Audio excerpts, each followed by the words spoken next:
નમસ્કાર દર્શક મિત્રો, રિયલ સમાચારમાં આપનું સ્વાગત છે। સમાચારોની શરૂઆત કરીએ તે પહેલા એક નજર કરીએ આજના મુખ્ય સમાચારો પર।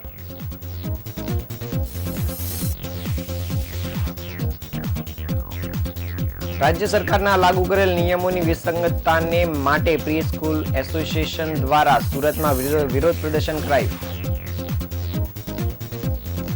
પાંડેસરા વિસ્તારમાં 2 વર્ષની બાળકી ઉપર શ્વાને કર્યો હુમલો।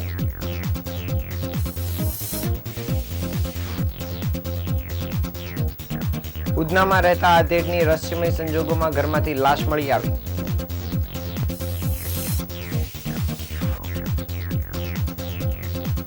ડિજિટલ અરેસ્ટ કરીને લોકોને ઠગતી ટોળકી ઝડપાઈ। અલગ અલગ 14 રાજ્યોમાં 28 ગુના નોંધાયા।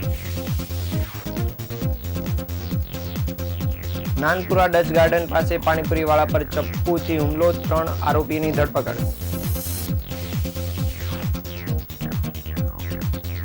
બ્લડ બેંકમાં થતી રક્તની અછતને લઈ સુરતના રાંદેર વિસ્તારમાં રક્તદાન કેમ્પનું આયોજન કરાયું।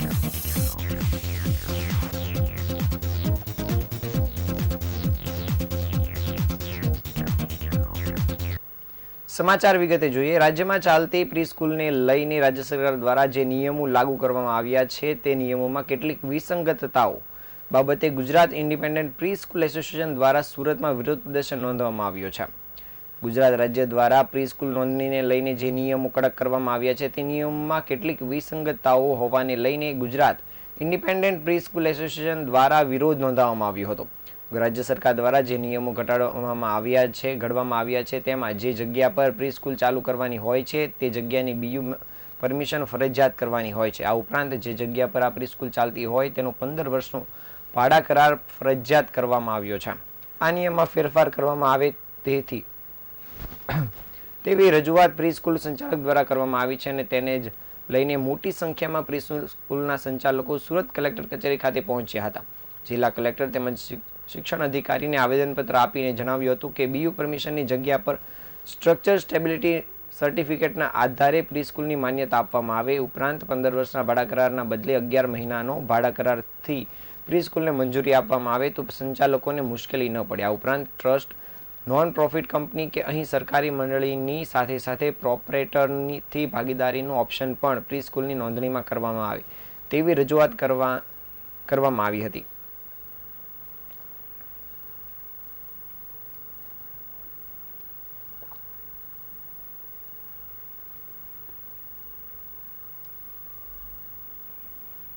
સરકારશ્રીની તરફ જે ન્યૂ એજ્યુકેશન પોલિસીના કંઈક 3-4 મુદ્દા જે છે જે ખૂબ જ અકરા છે અને કદાચ અમારાથી અશક્ય છે એને પાડવા, એને માટે અમે સરકારશ્રીને રજૂઆત કરવા માટે આવ્યા છે। તકલીફો જે ન્યૂ એજ્યુકેશન પોલિસી 2020 અંતર્ગત જે પડી રહી છે તેમાં સૌથી પહેલો સળગતો મુદ્દો અમારી માટે છે business building usage certificate, that is BU certificate. BU certificate જેવું કે તમે 90% સ્કૂલો આજે જે સ્ત્રીઓ દ્વારા ચાલે છે અને ભાડાથી ચાલતી સ્કૂલો છે તેમાં બિલ્ડિંગ યુઝેજ સર્ટિફિકેટ મેળવવું અશક્ય છે, એને માટે પડે છે। અમે એવું કહેવા માંગીએ છીએ સરકારને કે બિલ્ડિંગ યુઝેજ સર્ટિફિકેટની જગ્યાએ સ્ટ્રક્ચર સ્ટેબિલિટી સર્ટિફિકેટને જો સ્વીકારવામાં આવે તો અમારી માટે ખૂબ જ રાહત થઈ જશે। આજે અમારી સરકારશ્રીની તરફ જે ન્યૂ સુરતમાં ફરી એકવાર શ્વાનનો આતંક સામે આવ્યો છે। પાંડેસરા વિસ્તારમાં 2 વર્ષની બાળકી ઉપર શ્વાન દ્વારા હુમલો કરવામાં આવ્યો છે। બાળકીના આંખ અને કપાળ ઉપર ઈજા પહોંચતા તેને તાત્કાલિક નવી સિવિલ હોસ્પિટલમાં ખસેડવામાં આવી હતી અને પરિવારજનોએ આક્રોશ વ્યક્ત કરતા જણાવ્યું હતું કે મનપા દ્વારા કોઈ કામગીરી કરવામાં આવતી નથી અને ફરિયાદ બાદ શ્વાનને પકડી જાય છે અને બાદમાં ફરી છોડી જતા હોય છે।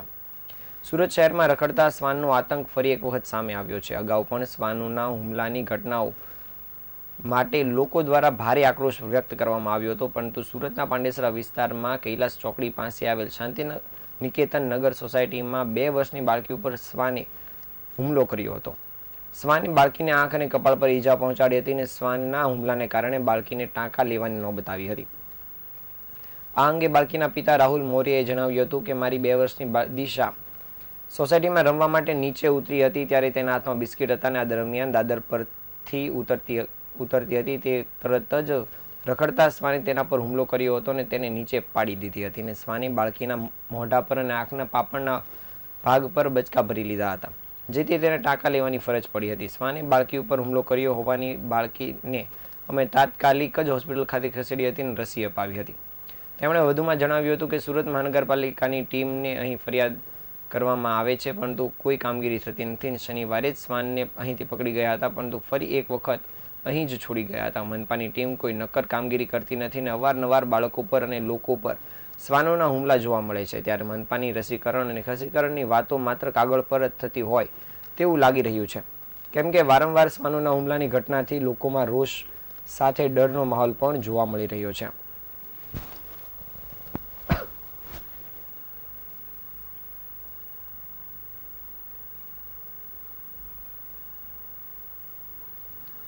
સુરતના ઉધના વિસ્તારમાં રહેતા આધેડની રહસ્યમય સંજોગોમાં લાશ મળી આવતા ચકચાર મચી જવા પામી છે.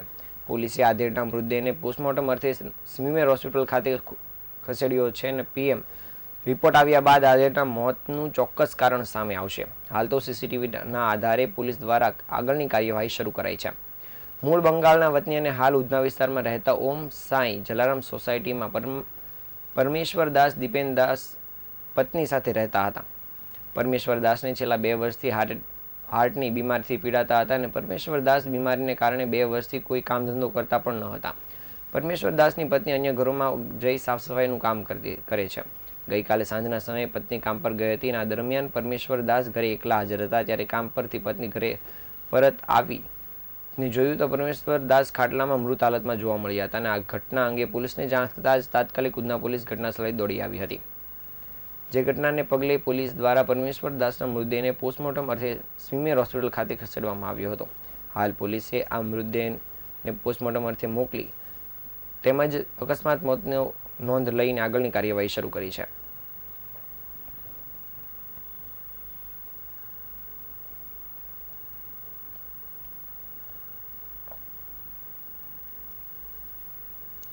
ઓનલાઈન જુદા જુદા ટાસ્ક પૂરા કરવાની તેમજ અન્ય રીતે લોકોને જાળમાં ફસાવી લોભામણી લાલચ દ્વારા લોકો સાથે છેતરપિંડીની ઘટનાઓ બનતી હોવાની ઘટનાઓ સામે આવે છે. ત્યારે આ જ છેતરપિંડીમાં હવે ડિજિટલ રીતે અરેસ્ટ કરીને લોકો સાથે લાખો અને કરોડો રૂપિયાની છેતરપિંડી કરવામાં આવતી હોય છે. આવી જ એક છેતરપિંડીના ગુનામાં સંડોવાયેલા 5 લોકોની ટોળકીને સુરત સાયબર ક્રાઇમ પોલીસે પકડી પાડવામાં સફળતા મેળવી છે. સુરત શહેરના એક વૃદ્ધને ઓનલાઈન ડિજિટલ અરેસ્ટ કરી તેમની પાસેથી આશરે 1 કરોડથી વધારેની રકમ પડાવી લેવામાં આવી હતી. જે ગુનામાં સુરત સાયબર ક્રાઇમ પોલીસ તપાસ કરી રહી હતી અને દરમિયાન મળેલી માહિતીના આધારે પોલીસે 5 આરોપીઓને ઝડપી પાડ્યા છે. આરોપીઓ દ્વારા વૃદ્ધને સીબીઆઈ, મુંબઈ પોલીસ અને સુપ્રીમ કોર્ટના નામે ધમકીઓ આપવામાં આવી હતી અને તે ધમકીઓથી ડરાવીને વૃદ્ધ પાસેથી ટુકડે આ ગઠિયાઓ દ્વારા 1 કરોડથી વધુની રકમ પડાવી પણ લેવામાં આવી હતી. જ્યારે પોલીસ દ્વારા આ આરોપીઓની પાસેથી 28 સિમ કાર્ડ, 9 મોબાઈલ ફોન, 46 જેટલા ડેબિટ કાર્ડ, 23 ચેકબુક તેમજ 9,50,000 રૂપિયા રોકડા ઉપરાંત એક કાર કબજે લેવામાં આવી છે. ઉપરાંત પોલીસ તપાસમાં તેઓના બેંક એકાઉન્ટમાં રહેલ 16,51,000 સીઝ પણ કરાયા છે. પોલીસે આરોપીઓની તપાસ કરતા અલગ અલગ 14 રાજ્યોમાં 28 જેટલા ગુનાઓ આ ટોળકી સામે નોંધાયેલા હોવાનું સામે આવ્યું છે. હાલ પોલીસે આ તમામ રીઢા આરોપીઓને લઈને આગળની કાર્યવાહી શરૂ કરી છે.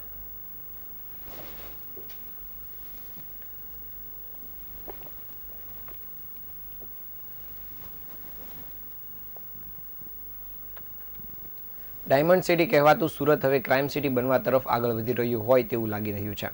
આ કહેવાનું કારણ એવું છે કે સુરત શહેરમાં ક્રાઇમની ઘટનામાં સતત વધારો થઈ રહ્યો છે.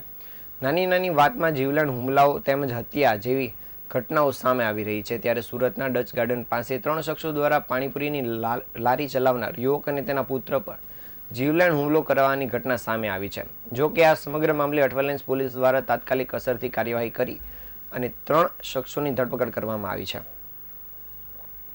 સુરતના અઠવાલાઇન્સ પોલીસ સ્ટેશન હદ વિસ્તારમાં આવતા ડચ ગાર્ડન પાસે 49 વર્ષીય સંતરામ પ્રજાપતિ પોતાના દીકરા ભાનુપ્રતાપ સાથે પાણીપુરીની લારી ચલાવીને પરિવારનું ગુજરાન ચલાવે છે. આ પિતા દ્વારા 26 નવેમ્બરના રોજ પોતાની લારી પર હાજર હતા. તે સમયે 3 શખ્સો પાણીપુરીની લારી પર આવ્યા હતા અને ત્રણેય ભાનુપ્રતાપ પાસેથી ચણા ખાવા માટે માંગ્યા હતા, પરંતુ ભાનુપ્રતાપે લારી બંધ કરતો હોવાના કારણે તેણે ચણા આપવાની ના પાડી હતી. ભાનુપ્રતાપે ચણા આપવાની ના પાડતા જ અતમસ, અયાન અને મુસ્તફા રોષે ભરાઈ ગયા હતા અને તેમણે સંતરામ પ્રજાપતિ અને તેના દીકરા ભાનુપ્રતાપ પર હુમલો કરી દીધો હતો. આ ઝઘડા દરમિયાન અલ્તમેશે નામના ઈસમે પોતાની પાસે રહેલ ચપ્પુ વડે ભાનુપ્રતાપના સાથળના ભાગે 2 ચપ્પુના ઘા મારી દીધા હતા અને દીકરાને ઈજા કરવા થતાં તેના પિતા સંતરામ બચાવવા વચ્ચે પડતા ઈસમોએ સંતરામને પણ સળિયા વડે માર માર્યો હતો. આ ઉપરાંત આ બંને પિતા પુત્રને મારી નાખવાની ધમકી પણ આપવામાં આવી હતી.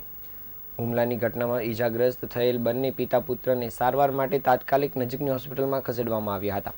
તો બીજી તરફ આ સમગ્ર મામલે અઠવા લાઇન્સ પોલીસમાં જાણ થતાં જ પોલીસ દ્વારા 49 વર્ષીય સંતરામ દ્વારા આપવામાં આવેલી ફરિયાદના આધારે ત્રણેય આરોપીઓ સામે ગુનો નોંધવામાં આવ્યો હતો અને ઘટનાની ગંભીરતાને ધ્યાનમાં રાખીને ત્રણેય આરોપીઓને ઝડપી પાડવામાં આવ્યા હતા. હાલ પોલીસે આ સમગ્ર મામલે ત્રણેય આરોપીની ધરપકડ કરીને આગળની કાર્યવાહી શરૂ કરાઈ છે.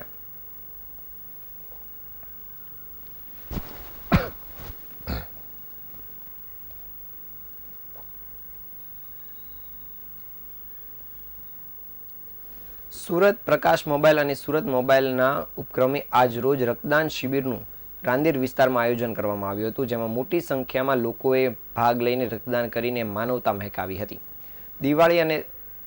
દિવાળી જેવા તહેવારો દરમિયાન સુરત શહેરમાં ખાસ કરીને રક્તની ખૂબ અસર જોવા મળતી હોય છે અને આ રક્ત માટે આ સમયે ખૂબ ભાગદોડ કરે ત્યારે રક્ત મળતું હોય છે અને સુરત શહેરના રાંદેર રોડ પર આવેલા પ્રકાશ મોબાઈલ અને સુરત મોબાઈલના ઉપક્રમે આજરોજ રક્તદાન શિબિરનું આયોજન કરવામાં આવ્યું હતું, જેમાં 100 બોટલનું લક્ષ્ય સાથે આ કેમ્પનું આયોજન કરાયું હતું.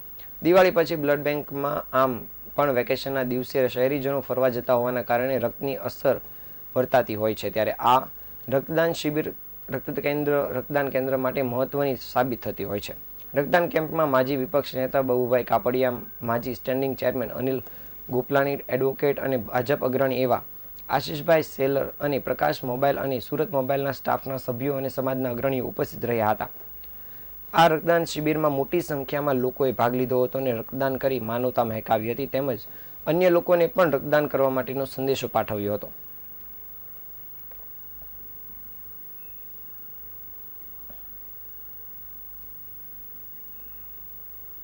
પ્રકાશ Lalwani from Prakash mobile and Surat mobile. અમે લોકો જ્યારે શોરૂમ પર મોબાઈલ વેચતા હોઈએ ત્યારે ઘણી બધી હોસ્પિટલ્સ વાળા ડોક્ટર આવતા હોય, એ લોકો અમને કહેતા હોય છે દિવાળી પછી ઘણા બધો બ્લડની જરૂર પડતી હોય છે. તો બ્લડની જરૂર પડવાની સાથે અમને લોકોને વિચાર આવ્યો કે ચાલો અમે પ્રકાશ મોબાઈલ તરફથી, સુરત મોબાઈલ તરફથી બ્લડ કેમ્પનું આયોજન કરીએ. તો એ પ્રમાણે અમે લોકોએ આયોજન ગોઠવી દીધું. રક્તદાની મહાદાન કહેવામાં આવે છે, કારણ કે રક્તદાન કરવું એ બહુ સારી વસ્તુ છે. અમે લોકો જ્યારે લેવા જઈએ છીએ ત્યારે એની અછત લાગતી હોય છે અને ઘણું મોંઘું મળતું હોય છે, અને રક્તદાન કરીએ તો અમારાથી કોઈનું જીવ બચી શકે એવું હોય છે. એ વસ્તુ ધ્યાનમાં રાખીને અમે બ્લડ કેમ્પ ગોઠવેલું છે.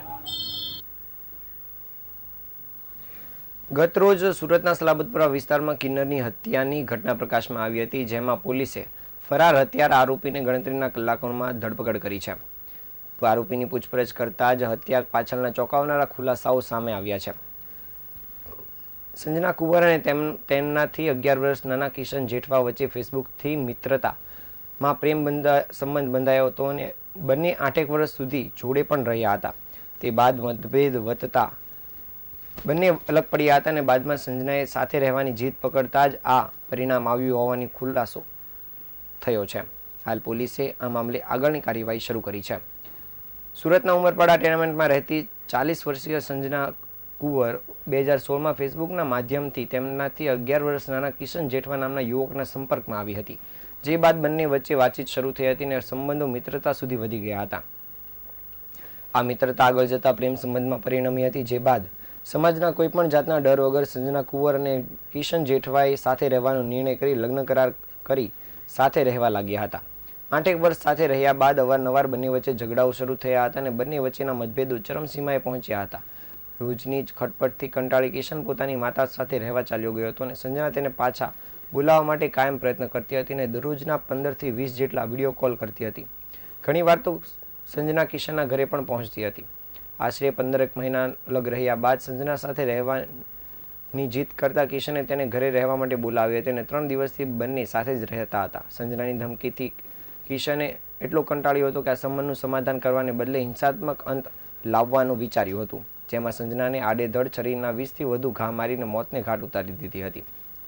જે ઘટનામાં પોલીસે કિશન સામે ગુનો નોંધીને તેની ધરપકડ કરી આગળની કાર્યવાહી શરૂ કરી છે.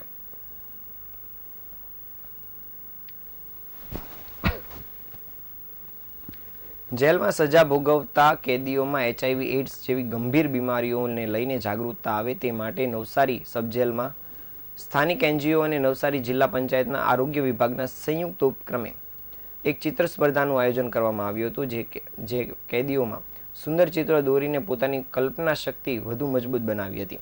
જે પૈકી પ્રથમ, દ્વિતીય અને તૃતીય ક્રમાંક મેળવનાર કેદીઓને ઇનામ આપી પ્રોત્સાહિત પણ કરવામાં આવ્યા હતા. GSNP plus Gujarat state network of people living with HIV/AIDS નામની સામાજિક સંસ્થા તેમજ નવસારી જિલ્લા પંચાયતના આરોગ્ય વિભાગ દ્વારા આજે નવસારી સબજેલ ખાતે ચિત્ર સ્પર્ધાનું આયોજન કરવામાં આવ્યું હતું. જેલમાં સજા ભોગવતા કેટલાક કેદીઓને HIV/AIDSની બીમારી હોય તો તેમાંથી તેમને બહાર લાવવા તેમજ આ બીમારી ન થાય તે માટે તેમને જાગૃત કરવાનો હેતુ હતો. સવારે કેદીઓને કોરું પેપર આપી તેમના ઉપર તેમણે ચિત્રકામ કરવાનું હતું. જે પૈકી કેટલાક રસ ધરાવતા કેદીઓએ સુંદર ચિત્ર દોર્યા હતા. ભલે તેઓ કાચા કામના કેદીઓ હોય, પરંતુ તેમનામાં પણ કલાકાર ધબકતો હોય તે રીતના સુંદર મજાના ચિત્રો દોરી જાગૃતિ અભિયાનમાં ભાગ લીધો હતો. નવસારી સબજેલમાં કુલ 5 જેટલા કેદીઓએ HIV સંક્રમણ છે તેમને જાગૃતતા લાવવા માટે અને દવાની વ્યવસ્થા માટેની નિયમિત રક્ત ચકાસણી નવસારી સિવિલ હોસ્પિટલ દ્વારા કરવામાં આવે છે.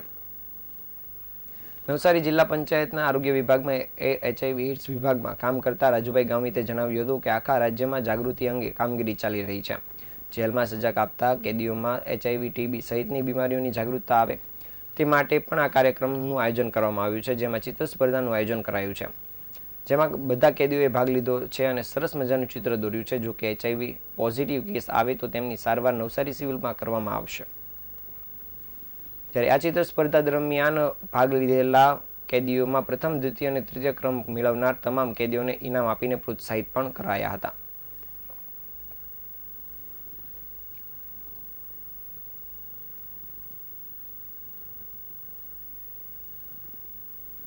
સુરત ક્રાઇમ બ્રાન્ચની ટીમે લાજપોર જેલમાંથી પેરોલ પર મુક્ત થયેલા અને ત્યારબાદ ફરાર થયેલા આરોપીને પકડી પાડવામાં સફળતા મેળવી છે. આરોપી 28 વર્ષીય સંજય ઉર્ફે સંજુ વસાવાની ધરપકડ કરવામાં આવી છે, જે છેલ્લા કેટલાક દિવસોથી ફરાર હતો અને લાજપોર જેલમાંથી હાથના ઓપરેશન માટે ન્યાયાલયના આદેશથી બહાર લાવવા આવ્યો હતો. આરોપી લાજપોર મધ્યસ્થ જેલમાં 2018ના વર્ષમાં થયેલા હત્યાના કેસમાં કાચા કામના કેદી તરીકે સજા કાપી રહ્યો હતો. અઠવા કૈલાસનગરમાં બનેલા આ કેસમાં સંજય અને તેના સાગરીતો વિકી, જૈમિશ, જય, રમેશ, રોહન અને ગોટુએ મળીને આક્રોશલ ટકરાવના બાદ તલવાર, ચાકુ અને લાકડાના ફટકાઓ વડે બંટી નામના શખ્સની હત્યા કરી હતી. અલગ અલગ કારણોસર આરોપીએ લાજપોર જેલમાંથી હાથના ઓપરેશન માટે ન્યાયાલયના આદેશથી 15 ઓક્ટોબર 2024ના રોજ 7 દિવસના વચગાળાના જામીન મેળવ્યા હતા અને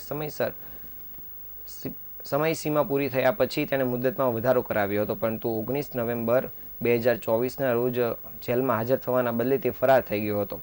ચોક્કસ બાતમીના આધારે ક્રાઇમ બ્રાન્ચની ટીમે સલાબતપુરા વિસ્તારના ચલમવાડ વિસ્તારમાંથી સંજય વસાવાને પકડી પાડ્યો છે. પોલીસે કાયદેસરની પ્રક્રિયા પૂર્ણ કરી આરોપીને લાજપોર મધ્યસ્થ જેલમાં સોંપી દેવામાં આવ્યો છે. આ કાર્યવાહી ક્રાઇમ બ્રાન્ચના નાસ્તા ફરતા સ્ક્વોડના સબ ઇન્સ્પેક્ટર અને તેમની ટીમ દ્વારા સૂચનાના આધારે સફળતાપૂર્વક પાર પાડવામાં આવી હતી.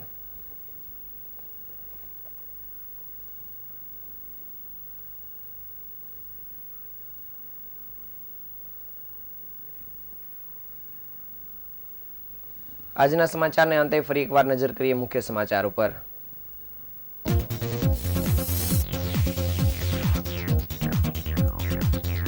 રાજ્ય સરકારના લાગુ કરેલ નિયમની વિસંગતતાને માટે પ્રી સ્કૂલ એસોસિએશન દ્વારા વિરોધ પ્રદર્શન કરાયું. પાંડિસરા વિસ્તારમાં 2 વર્ષની બાળકી પર શ્વાને કર્યો હુમલો.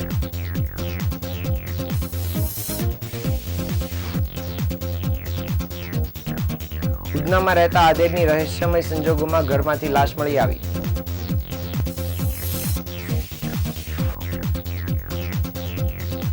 ડિજિટલ અરેસ્ટ કરીને લોકોને ઠગતી ટોળકી પકડાઈ. અલગ અલગ 14 રાજ્યોમાં 28 ગુના નોંધાયા. નાનપુરા ડચ ગાર્ડન પાસે પાણીપુરીવાળા પર ચપ્પુથી હુમલો કરનાર 3 આરોપીની ધરપકડ.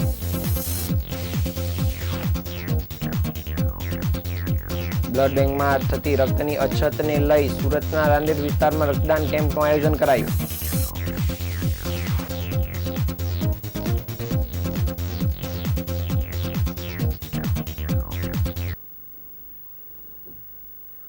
આ હતા અત્યાર સુધીના સમાચાર. નવા સમાચારો સાથે ફરી મળીશું. ત્યાં સુધી રજા આપશો. નમસ્કાર.